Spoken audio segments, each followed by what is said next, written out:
sensin. Soygun çağrışımla ecelim sensin. Ben Şubat'ta öldüm, vakit tamam ki. Yüzüm, bileklerim, mecalim de sen.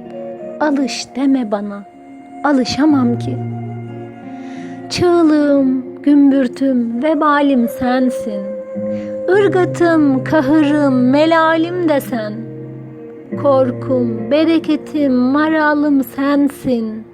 Suskun, paramparça, dolaşamam ki. Çile çektirsen de moralim sensin.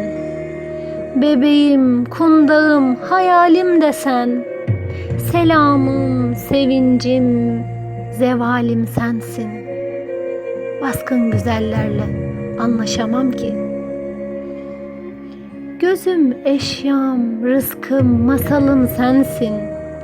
Fiilden ziyade hal, elim de sen. Kaderin sustuğu helalim sensin. Senden başkasıyla buluşamam ki. Ömer II. Micingird.